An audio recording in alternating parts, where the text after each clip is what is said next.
Hey everybody, it's Matthew of Mr. Domestic. This video is all about probably one of my most favorite projects that I've ever made, and it is this woven basket made out of fabric. Look it, like this is so cool.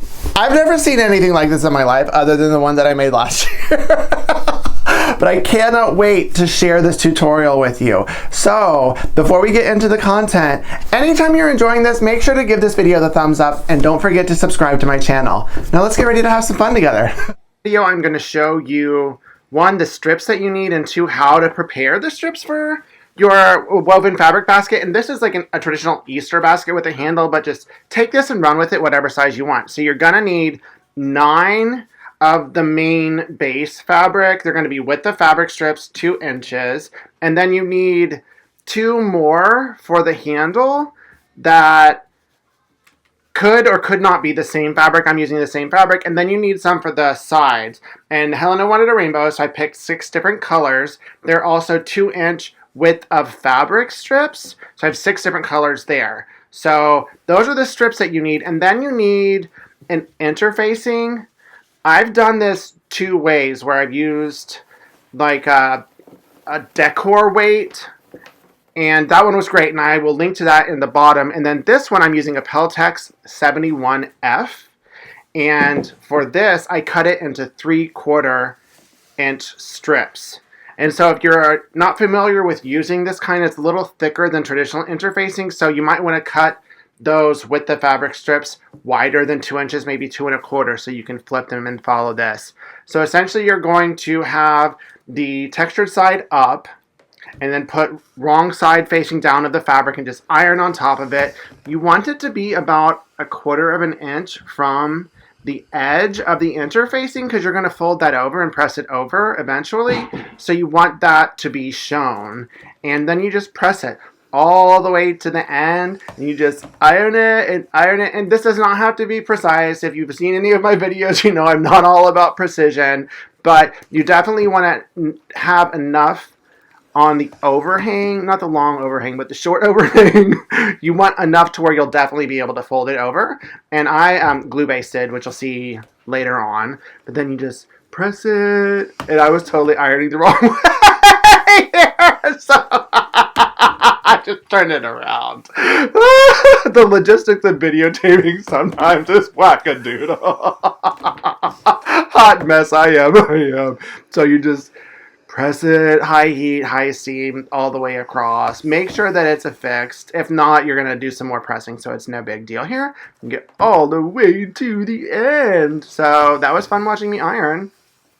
And see, the lip, that's the lip that I was talking about. I'm going to fold that over, and glue basting is probably the best thing to do. Either use a Soline glue pen or use a micro tip on some Elmer's glue and just have that end go down. And that's how you're going to fold it. You're essentially going to double fold it over to where you're not going to have a raw edge on either. And then you're going to stitch it. Then here I fold it over the other side about 1/4 inch, and then you're going to fold that over and get it ready to stitch.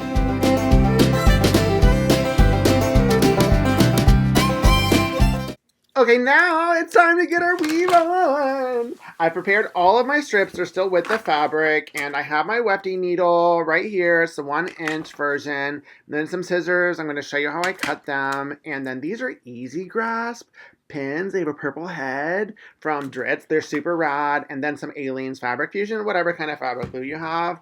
And now we're ready to go. Yay! And you only need, for now, you need 9 of the main fabric with the fabric strips.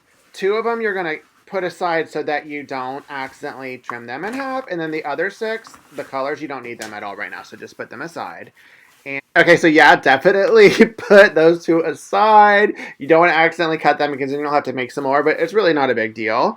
And then, as you can see underneath the strips, I've drawn a grid. It's 10 inches vertical, 10 inches horizontal, and then these strips, essentially, I'm going to cut them exactly in half. Not perfectly exactly in half, but as close to exact as you can without having to actually measure.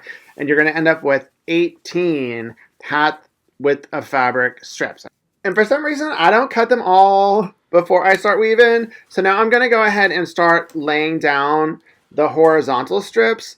and you're gonna just lay one right after the other on a horizontal line, and they should be as precise as you can get them, and try to have the center of that strip be on the center of the vertical line. And I fold them in half just to give it a pretty good idea of where that center line is, and I'll lay that one close to that horizontal line. It doesn't have to be exactly on the horizontal line. Since these are thicker strips than like normal fabric weaving, you want to leave some space in between each of the strips, maybe 2 or 3 millimeters, so the other one can weave in and out of there easier, because it's impossible to have them exactly butted up against each other with this thickness of strips. See how I did this one about 2 or 3 millimeters. If you go more or less, no big deal, because it'll adjust once you're doing the vertical. And so I'm going to do all 10 of these horizontal ones. I'll fast forward and then I'll skip to the vertical.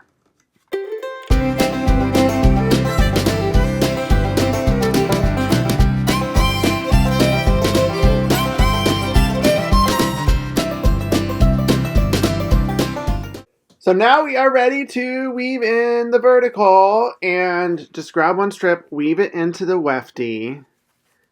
You just stick it into the bottom slat if you've never woven a wefty before, and then you just start going over, under, over, under, over, under, over, under, all the way through. And then once you've gone through, you're gonna line it up with that vertical line that you drew, and you can see it underneath, like in the gaps. And try to get this as vertical as possible, and it needs to be centered just like you centered the horizontal ones. And on this board, it just happened to be the length of the board, so I knew that it was center. And then you're going to get your fabric glue, and every single intersection you're going to put some fabric glue there and then let that dry. And so you're going to do this with every single vertical strip.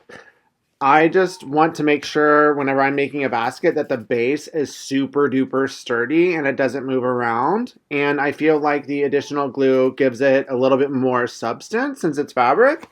With this interfacing, you don't necessarily need it, but this is just why I do it. And so I'm suggesting I'll do it too. So I'm not going to show you like gluing and weaving all of the verticals. I think you get the gist of it. But then the next one on the right and the left, you're going to alternate weaving, and I'll fast forward. You'll be able to see it as I go.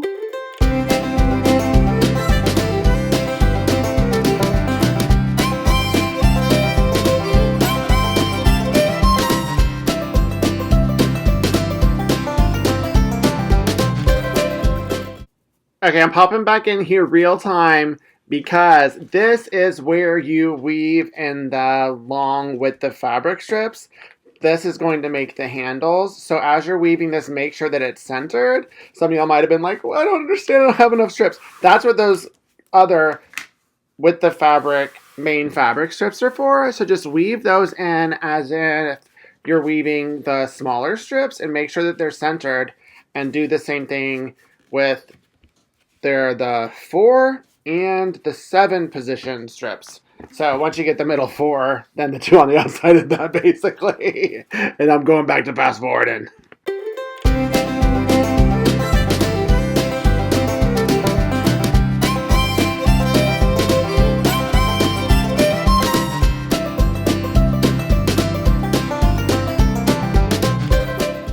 See? Ta-da! And these are the handle strips right here. This is where I prefer to put them, but you can put them wherever you want to, really. And now all you need to do, because it might vary depending on like how you sewed or what the strips were exactly, might be a little off. So I'm measuring the perimeter right here, and this, each side is roughly 9. So in total, the perimeter is 36. So for the side strips, I'm going to need to make those 36 in length, and then I'm going to sew them together in a loop. And I'm just going to show you how to sew this one. When attaching strips into a circle, I like to use a zigzag width of 4, length of 0.5. And then I just bring them together, and I'll use a walking foot and a denim needle and zigzag really short back and forth, and I'll go back and forth a couple times. And then this is what it looks like once you've done it. And now once all 6 of your side strips are sewn into loops, you need to decide the order.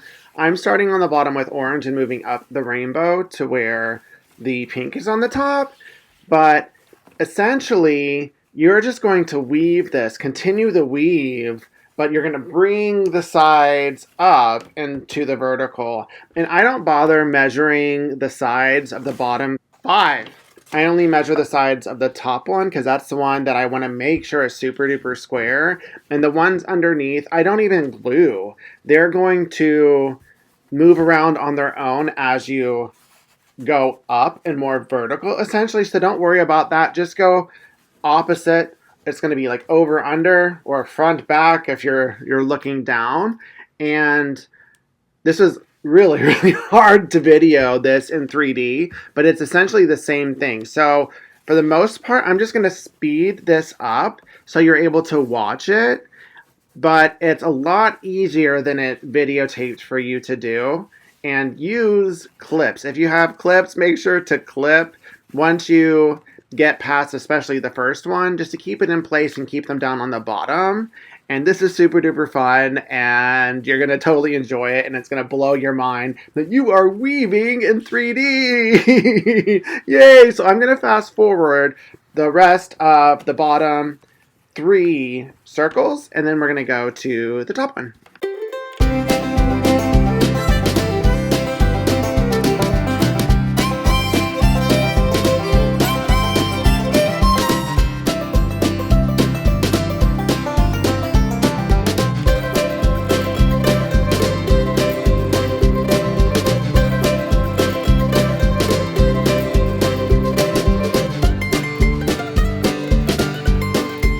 So now the bottom 5 side strips are woven in, and all you have to do is prepare the top one.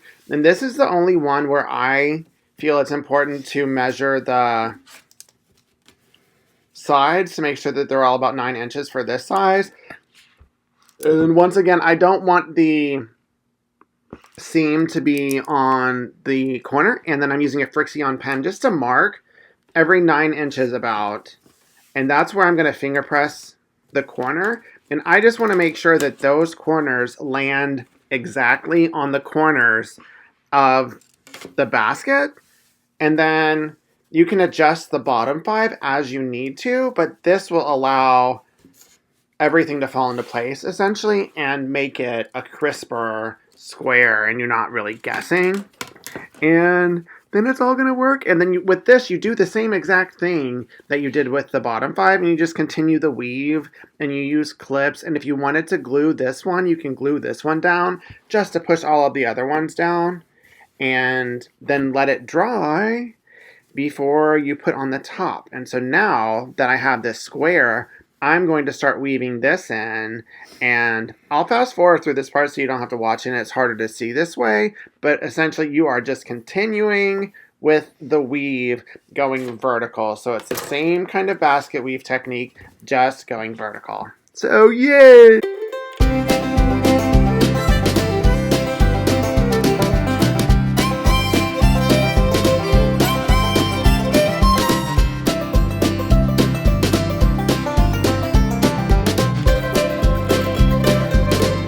Now, all 6 of the side circle strips are woven in, and I am going to highly encourage you to glue every intersection here and then clip it and let it dry overnight. And whenever I put glue on, I'll fold it over and then put a clip, and then this is what it looks like. See how each one is folded over? I didn't glue those fold overs. That's just keeping it in place.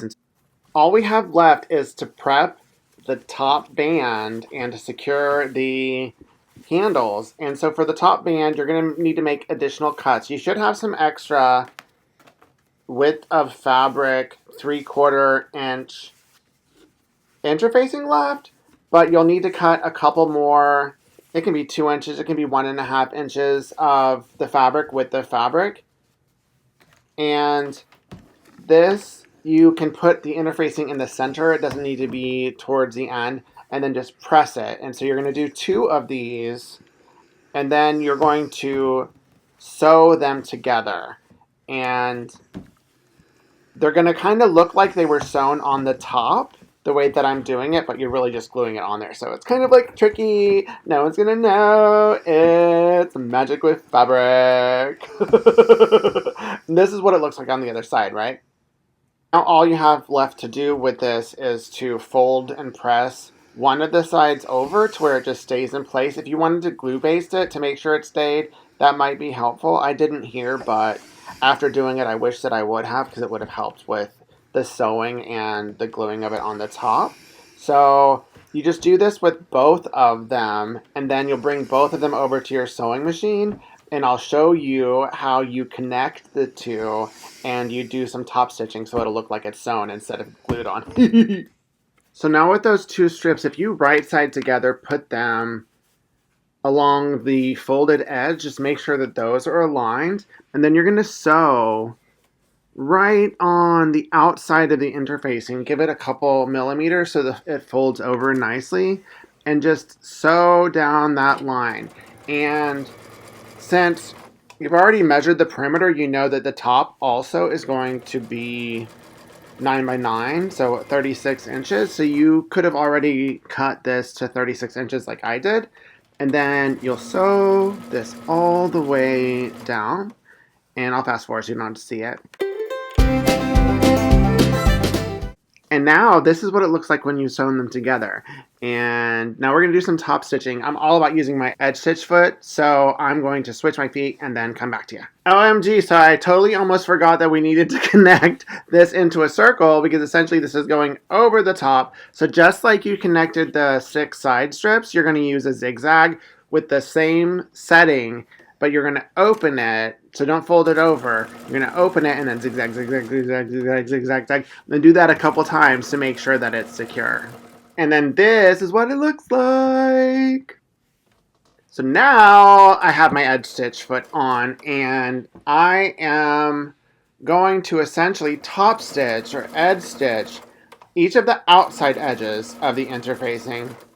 And then where the seam is in the center, there are 2 more edges of interfacing. So I'm going to use the edge stitch to top stitch there too. So on the top, the flat top of this, you're going to see 4 lines of thread, and then when you fold it and you glue it on top, it's going to look like you sewed it, and no one's going to know any different. So I'll fast forward this so you can see the sewing.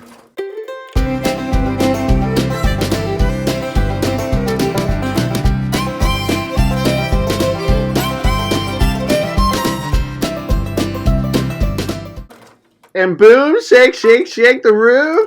You are almost done. But for this part, this is what it looks like. Yay! And you're going to fold this over on top of it. Woo! So I popped back into your screen sooner than normal in a video, because watching everything aerial for me was getting a little extra, and I thought that this part of it would be easier to explain the 3-dimensional part of it this way. So you have this strip which you've sewn. Essentially, this is going to look like you sewed it, even though it's just going to be glued.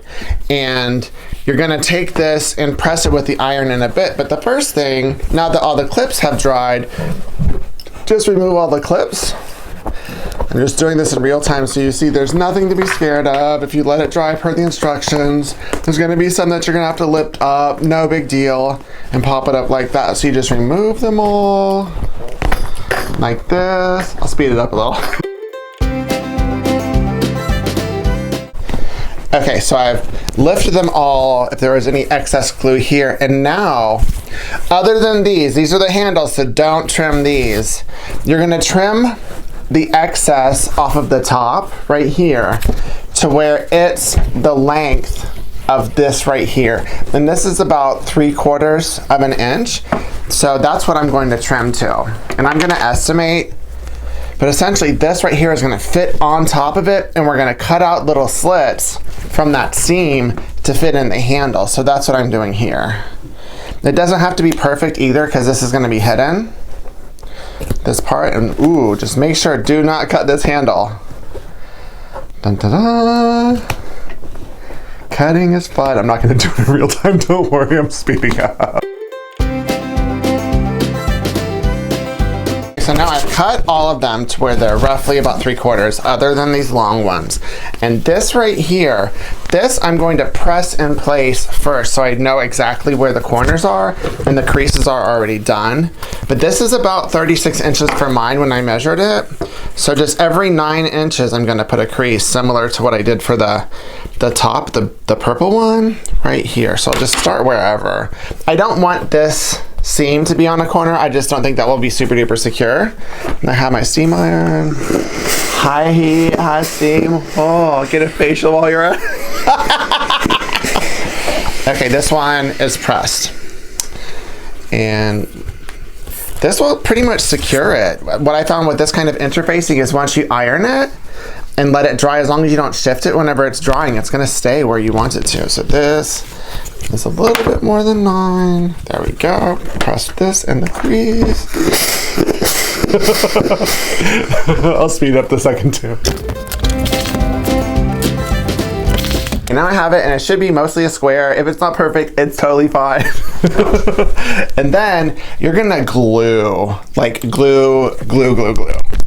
Get it in here, and you can either choose to glue in here or you can glue these individually. I think I'm gonna go ahead and glue in here. So I'm not being chinchy with it. I'm like really going to town with this glue, and I'm gonna let this set for well over a day. So I'm just gonna do one side at a time, and I'm gonna start with one of the non-handle sides, and then just essentially feed each one of these into there, like this, to where I'm inserting those leftover tabs into the top. And then once they're all inserted, then I'm gonna clip them in place, and then I'll set it and forget it for a day. Get on this. And just for it to be like super duper aesthetic, like I am gonna try to the bottom right here of the top, I'm going to try to get it to where it butts up almost against that pink one. And then no one will know that you didn't sew it. So you're gonna clip this one good. Don't be stingy with clips, because you really want that glue to set, because the more it sets, the more it's gonna look like you sewed this. This is like faux sewing. This is when you want Project Runway and you don't have time, so you get out the hot glue gun. No, that's not why you're doing it. It's just easier this way. And then I'm gonna walk you through inserting one of the other sides where you put in, woo, flying clips, where you put in the handle in real time, and then I'll speed up the other two. Okay, so this one's good to go, right? So this one, this is where your seam ripper, I use this sucker for a lot of things, more than ripping seams probably. And so this is where this one is, right? Here. And then I'm gonna take my seam ripper, rip those out, and then you can just feed this through there.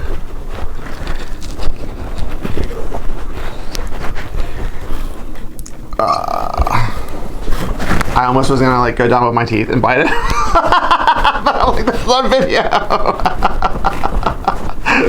Don't use your teeth as a tool, y'all. It's not okay. And then as you put those in there, slip the other tabs in. And then for this one, I'm gonna do the glue after instead of before, just because I probably would have glue all over my fingers right now if I didn't do it that way. And this kind of glue, you don't want this all over your fingers. It doesn't come out as easily as washable Elmer's. So get this is in, and I did this one. Ta-da! Ta-da, ta-da, get in there.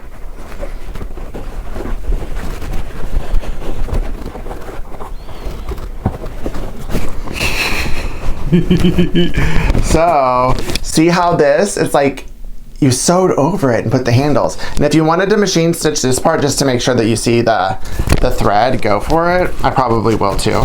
And then I'm gonna glue this down and then clip that. And then I'm gonna fast forward through the rest so you don't have to see that in real time, but I think that you have the idea of how to do this.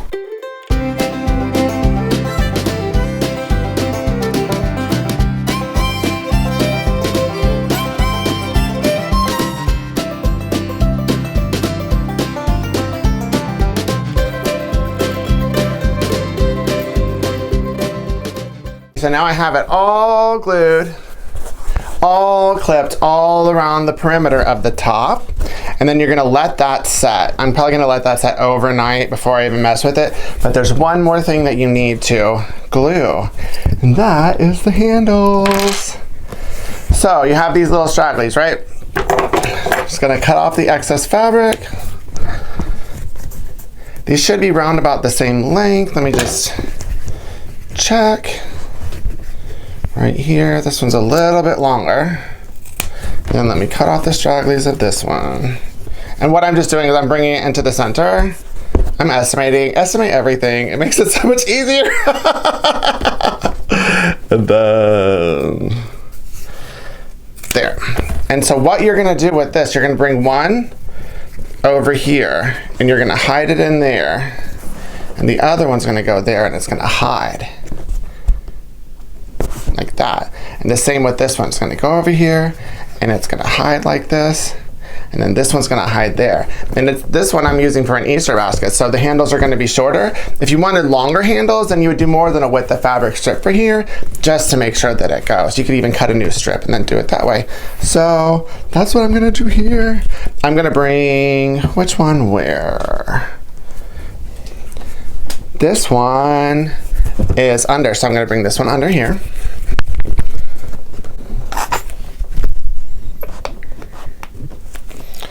And I put a little bit of glue in there, like that. And this isn't even the glue that secures it really. Right here, I'm gonna glue it. Glue, I'm gluing it, I'm gluing it, I'm gluing it. See, like that. And that, once that sets, this is gonna be one mighty secure handle. Yeah. And then you tuck this one in over there and you glue it. And then I'm gonna clip those right here so that they all dry together. Get a good old clip in there so it doesn't come out like that. See? And then I won't do this one in real time.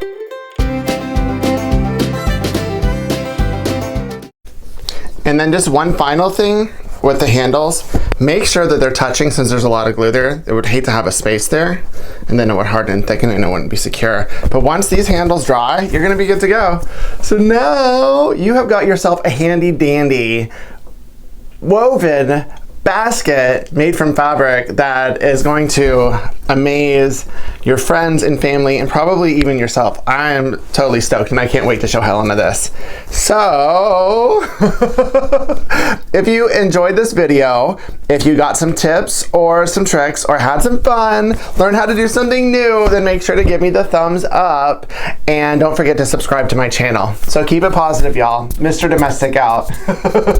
Thanks for watching my video. You can subscribe on the right, just click on my face and watch some of my other videos on the left.